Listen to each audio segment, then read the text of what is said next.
41번 가에 들어갈 내용으로 옳은 것은 자 얼굴만 봐도 김원봉이라는 것을 많이 알 수 있을 겁니다. 한능건 많이 보신 분들은 약산 김원봉.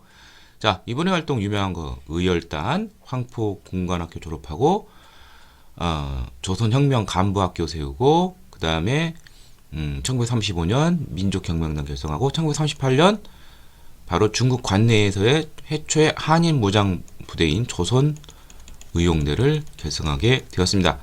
그 이후 조선 의용대 그 일부 대다수죠. 일부라기보다는 대다수가 이제 그 황하를 건너서 화북지대를 결성을 하고 조선 의용대 화북지대를 결성을 하고 중국 화북 지역 연안에 있는 중국 공산당과 팔로군과 같이 활동을 하면서 조선 의용군으로 개편이 됩니다. 그게 1942년 7월인데 동년 5월에 한국 광복군과 김원봉과 남은 본대는 이제 또 결합을 하게 되죠. 자, 그래서 정답은 바로 우한에서 조선 의용대를 창설했다. 그 의는 중국 관에서 창설된 최초의 한인 무장부대다. 이렇게 이해하시면 되겠습니다. 자, 1909년 10월 하얼빈역에서 이토 히로부미를 사살한 사람은 안중근 의사고, 민족의식 고취를 위해서 북간도에 명동학교를 설립한 사람은 김약연이라는 분이 계십니다. 그 다음에 홍콩에서 일본군 장성과 고관을 처단한 사람은 윤봉길, 외헌 윤봉길. 그 다음에 조선혁명군을 이끌고 영릉과 흥경성 이런 전투에서 승리한 이끈 인물은 양세봉 장군이 되겠습니다. 1930년대 초 한중연합작전이죠. 중국 의용군과 결합을 해서 이러한 승리를 이끌어냈습니다. 42번 다음 대화에 나타난 일제의 정책이 시행된 시기에 볼 수 있는 모습으로 적절한 것은 창씨개명, 또 국민징용령. 자, 이게 이른바 일제의 그 민족 말살기. 구체적으로 말하자면 그 배경은 1937년 중일전쟁. 이제 본격적으로 이제 전쟁을 하는 것이죠. 그리고 그 이듬해 이를 위해서 국가 총동원령을 선포하게 되죠. 그래서 두 가지 정책이 있는데 우리의 민족혼을 없애려는 이제 황국 신민화 정책, 여기에 지금 창씨개명 같은 것이 나오고, 그 다음에 또 하나가 이 총동원 체제를 통해서 인적, 물적 수탈을 감행하게 됩니다. 그래서 강제 노동을 시키는 징용, 군대로 끌고 가는 징병, 그 다음에 지원병을 이제 빙자해서 또 학생들을 또 이런 사람들도 이제 끌고 가게 되었죠. 자, 그래서 황국 신민의 화의 정책의 상징적으로 보이는 것이 그런 황국 신민의 서사, 맹세문을 하는 것이죠. 그래서 정답은 4번이 되겠고요. 요거 외에도 신사참배라는 것이 있죠. 궁성요배라든지 등등등등. 자, 그러면은 나머지 보도록 하죠. 태영, 조선에게만 적용이 되는 매질을 하는 태영, 헌병경찰. 이거 1910년대죠. 무단 통치기 볼 수 있고, 회사령을 공포하는 총독부 관리. 회사령이 1910년에 공포가 돼서 1920년까지 존속을 했죠. 1910년대에 무단 통치기랑 연결이 되고요. 암태도 소작쟁이에 참여하는 농민. 암태도 소작쟁이가 1923년에 있었죠. 조선 밀립대학 기성회에 성금을 낸 상인. 자, 이 밀립대학 설립운동 1천만의 일원식이라는 이게 1920년대 초에 전개되었습니다. 하지만 일제 방해로 경성제국대학이 1924년 수립이 되면서 좀 묻히게 되었죠. 자, 아무튼 정답은 4번이 되겠고요. 43번 다음 자료에 나타난 민족운동에 대한 설명으로 옳은 것은 민족운동 그러면은 3.1운동, 60만세, 그 다음에 광주 학생 항일운동이 있겠죠. 자, 여기는 뭐라고 되어 있냐면 순종 황제 인사일이 이제 그 장례식이죠. 그거랑 관련된 것은 바로 60만세가 되겠습니다. 만약 고종이라면은 이제 3.1운동이 되겠고요. 학생들 간의 충돌 그러면 이제 광주 학생 항일운동이 되겠죠. 자, 60만 세, 뭐 자주 출제되는데 순종 인산이라고 관련돼 있고, 그 다음에 또 하나는 학생들과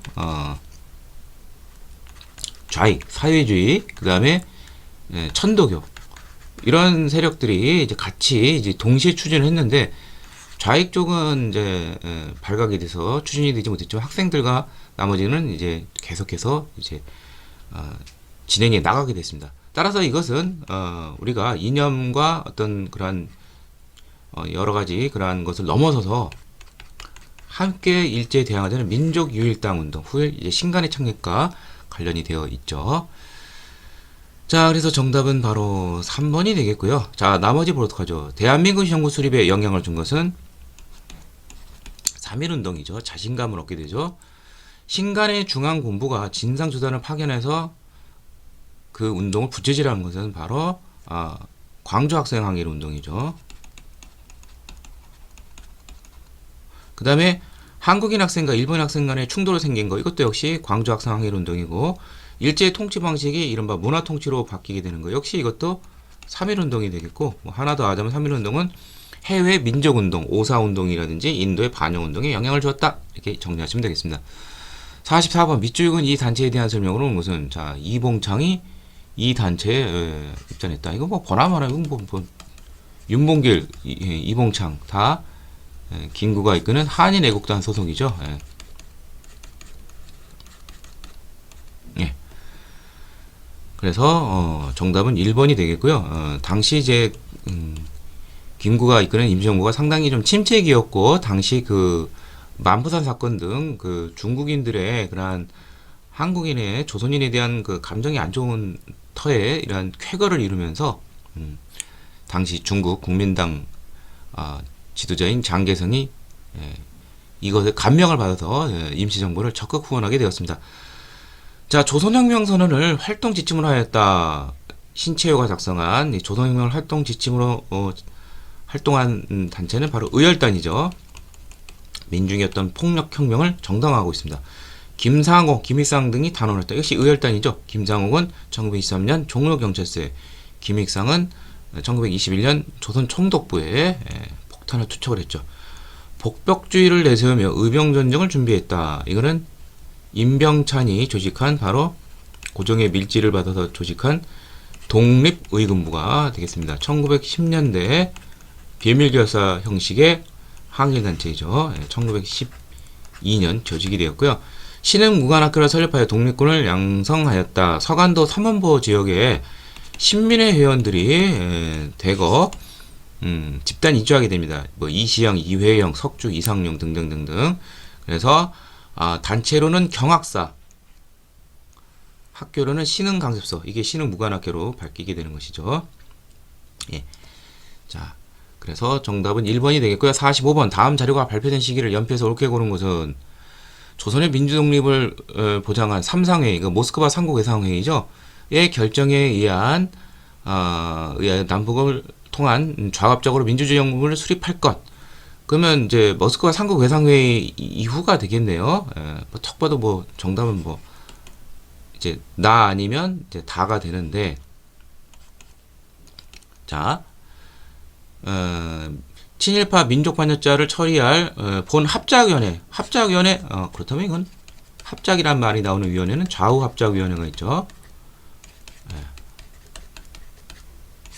이게 1946년 이제 7월에 결성이 돼서 지금 요 자료는 좌우합작 7원칙이 됩니다. 좌우합작 7원칙에 합의를 하게 되는 것인데, 자, 그 좌우합작의 그러한 주인공은 누구냐? 이게 1946년 10월에 이제 합의된 거예요. 그러니까 정답은 46년 10월이니까 다에 해당이 되겠죠. 그래서 정답은 일단 3번이 되겠고요. 중도 좌쪽의 여운형과 몽양 여운형과 중도 우파 쪽의 김규식, 우사 김규식이 추진하게 됐습니다. 그 이유는 뭐냐면 제1차 미소 공동위원회가 3월에 열려서 5월에 무기한 휴회가 됩니다. 그러자 이승만의 정읍 발언이 있죠. 이승만이 그 다음 달인 1946년 6월에 정읍 발언. 이건 바로 이제 남한 단독정보론 단정론을 이제 내세우자 우파 쪽에서 결집을 하게 됩니다. 이쪽으로 나아가자. 그러자 이 중도 좌우 쪽에서 안 된다. 이렇게 되면 우리는 분열이 된다. 그래서 합작을 해서 통일된 정부를 수립해보자. 그래서 이것이 나오게 된 것입니다. 그래서 이 좌우합작위원회는 이제 모스크바 삼국해상회의와 미소 공동위원회 이쪽을 이제 지지하는 쪽이 되겠고요. 그 다음에 이제 두 가지 중요한 문제가 있죠. 친일파 처단과 이제 그 토지 분배 문제, 여기에 대해서 어느 정도 합의를 봤습니다. 예. 그래서 정답은 이제 3번이 되겠고요. 자, 다음 46번. 다음 인물의 활동으로 오는 것은 남강 이승훈이죠. 이승훈 선생은 이제 신민회 활동하고 관련돼서 많이 나오죠. 예, 신민회. 이 사람은 이제 기업인 출신이에요. 그래서 여기 보면 신민회가 이제 뭐 장기적으로는 이제 그 무장 투쟁을 준비하기 위해서 서간도 삼원보 지역 이쪽 해외 독립기지를 건설하려고 했죠. 그렇지만 내부적으로는 또한 교육과 산업 쪽에 힘을 씁니다. 여기에 몸소 본을 보이는 사람이 바로 남강 이승훈인데, 여기 보다시피 신민회 가입이 있고, 그 다음에 자기 회사 태극서간 신민회와 관련된 이 산업 진흥 이게 이제 유명하고요. 교육적으로는 이 사람이 평북 정주에 오산학교를 설립하게 됩니다. 예. 그리고 신민회를 이끌었던 도산 안창호 선생은 평양에 대성학교를 설립하게 되죠. 예.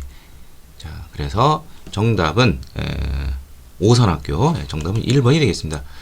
자, 나머지 보도록 하죠. 대한민국 이정부의 대통령 활동했다. 대한민국 이정부 대통령으로 활동했던 사람은 이승만과 박은식 선생이 뭐 한 달 뭐 잠깐 돌아가시기 전까지 그거밖에 없고요. 서유견문을 집필하여 서양 근대 문물을 소개하였다. 자, 이것은 이제 6일준이 되겠죠. 국문연구소를 세워 한글의 문자 체계를 정리했다. 자, 이 사람은 이제 그 한인 세민 바로 주지경 선생이 되겠죠. 예. 자, 그 다음에 헤이그에서 열린 만국 평화회의에 특사로 파견했다. 여기는 세 사람이 있는데 이준, 이상설, 이위종, 요 세 사람 알아두시고요. 뭐 국문연구소 하나 더 알아두자면 지석영, 종두법으로 유명한 지석영 선생도 여기에 활동을 했습니다. 47번 밑줄근 계획에 대한 설명으로 오는 것은 일제가 쌀 증산을 위한 계획을 펼쳤다. 이게 바로 1920년대 일제 본국의 식량 부족을 조선에서의 쌀 증산으로 해결하려는 바로 산미 증식 계획이 되겠고요. 목표량에 도달하지 못했지만 반출, 일본으로 가져가려는 것은 그대로 진행이 되니까 우리는 엄청난 쌀에 대한 어떤 그런 걱정을 할 수밖에 없죠. 예. 그래서 이제 뭐 만주에서 온 잡곡으로 연명을 한다든지 등등등. 그리고 또 하나의 문제는 이 증산에 필요한 비용이 있을 거예요. 근데 지주와 소장농이 있다면 일제는 지주 쪽 손을 들어줘요. 그럼 소장농에게 전이니까 소장농은 더욱더 살기가 힘들게 되었습니다. 자, 그래서 이제 여기서 이제 중요한 것은 이제 그 증산에 쌀을 생산하는 데서 이제 그 중요한 것이 바로 이제 그 물을 대주는 것이죠. 그래서 그 이제 수리조합과 이제 관련이 되어 있는데 이 수리조합에서의 그러한 추진하는 이런 쪽이 이제 지주 쪽과 이제 연관이 되니까 소장농들은 이거를 반대하게 됩니다. 이거 조금 까다로운 문제일 수도 있어요. 그래서 정답은 2번인데, 근데 뭐 잘 모르더라도 나머지가 전혀 이제 무관하니까 우리가 알 수 있습니다. 농강회사가 주도해 추진하는 것은, 자, 보안회가 일제가 요구했던 황무지 개간 요구를 반대하는 운동을 했었죠. 여기에 보안회가 일제가 왜 하느냐, 우리가 회사를 설립해서 황무지 개간하겠다. 그래서 나온 것이 바로 농광회사가 되겠습니다. 자, 그 다음에 태평양 전쟁 이후 군량미 조달을 위해 시작이 되었다. 이거는 이제 1920년대고요. 태평양 전쟁은 1941년이었는데 군량미 조달을 위해서는 이제 그 미국 공출이라는 게 있죠. 예. 대가성 없이 뜯어가는 거죠, 국가에서. 그 다음에 하와이 노동이민이 공식적으로 시작되는 배경이 되었다. 하와이 노동이민이 가는 것은 대한제국기인 1902년이고요. 그 이듬해에 도착하게 됐죠. 함경도 항해도에서 방공령이 선포되는 결과를 가졌다. 자, 이거는 일제가 개항이고 일본이 그 우리나라 쌀을 무제한으로 막 뜯어갔죠. 그러자 여기에 대해서 이제 개정된 조일통상장정에 방공령 조항에서 지방간이 이걸 선포를 했는데 일제가 우리 통보 못 받았다, 손해배상하라, 이런 어처구니 없는 결과를 가져오게 되었습니다. 자, 정답은 2번이 되겠습니다. 48번 다음 성명을 발표한 정부의 통일조정을 오는 것은 쌍방은 다음 같은 조국 통일 원칙에 합의를 보았다. 자주적, 평화적, 민족적 대달결. 이게 바로 최초의 남북 간에 합의된 그 문서인 7.4 남북 공동선언이 되겠습니다. 1972년 박정희 정부 때죠. 자, 박정희 정부 때 통일 정책인데 이 결과 나온 것이 바로 남북 조절위원회죠. 그리고 핫 라인이 이제 개통이 되기도 했었죠. 자, 그래서 정답은 1번이 되겠습니다. 자, 나머지 보도가죠. 금강산 관광 사업을 실시하였다. 1998년. 개성공단 설치에 합의하였다. 2000년 6.15 공동선언. 네, 내용이죠. 최초로 남북 정상회담을 했다. 역시 6.15 공동선언의 연장인 이제 평양에 있었던 6.13. 자, 요 세 가지는 바로 김대중 정부 때이고, 한반도 비핵화 공동선언, 남북 기본합의서 같이 세트로 한 사람은 한 정부는 이제 노태우 정부 때가 됩니다. 1991년 12월. 네. 자, 그래서 정답은 1번이 되겠고요. 자, 다음 49번. 다음 명령을 정부함 정부식이 발동한 정부식이 사실로 옳은 것은 얼굴만 봐도 김영삼 정부가 되겠죠. 금영식명제. 예. 자, 이거는 이제 그 선지를 보니까 경제적인 것과 이제 물어보는 거죠. 김영삼 정부에서 경제적으로 물어볼 수 있는 건 금융실명제, 성급한에도 불구하고 OECD에 가입했다, IMF 구제금융을 받았다. 요 딱 세 가지만 아시면 돼요. 자, 그래서 정답은 바로 2번이 되겠고요. 예.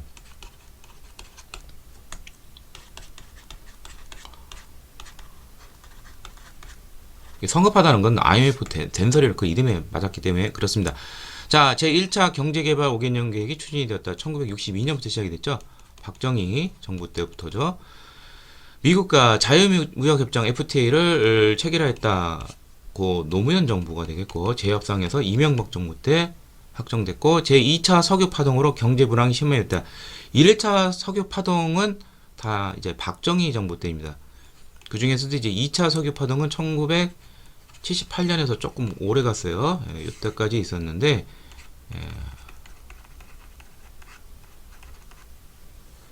1차는 이제 그 1973년에서 74년까지 있었습니다.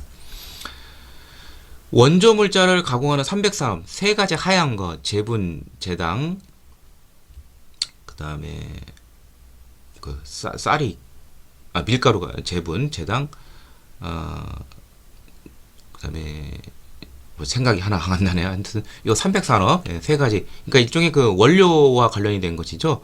이것은 이승만 정부 1950년대. 그래서 잠깐만, 제분, 제당, 그 다음에 이제 이게 뭐 면화인가? 이거 한번 좀 갑자기 생각이 안 나는 경우도 있으니까 한번 보시는 분들 한번 찾아보시길 바라고요. 자, 일단 정답은 2번이 되겠고요. 자, 그 다음에 50번 다음 자료를 통해 알 수 있는 민주화운동에 대한 설명으로 옳은 것은, 자, 이 운동화는 이한열 12월 때, 이거 뭐 그 6월 민주항쟁이 되겠죠. 1987년. 자, 원인은 4.13 호원 조치, 전두환 정부의 간선제 고수죠. 결과는 결국 온 시민들이 항쟁을 해서 결국 6.29 민주화 선언, 당시 여당 대표 노태우의 6.29 민주화 선언과 그것이 실현이 되는 바로 9차 개헌, 현행 헌법이 되는 것이죠. 바로 대통령 직선제, 5년 단임의 직선제 개헌을 얻어내게 되었습니다. 자, 그래서 정답은 4번이 되겠고요. 자, 3대 민주화운동, 6월 민주항쟁, 5.18 광주 민주화운동, 4.19 혁명이 있죠. 자, 신군부의 비상계엄 확대가 원인이 된 것은 5.18 광주 민주화운동이 되겠고, 3.15 부정선거, 이건 4.19 혁명.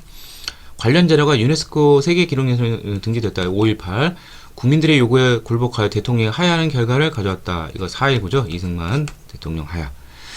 자, 이상을 통해서 제32회 한국사 능력 검정 시험 고급편 해설을 모두 마치도록 하겠습니다.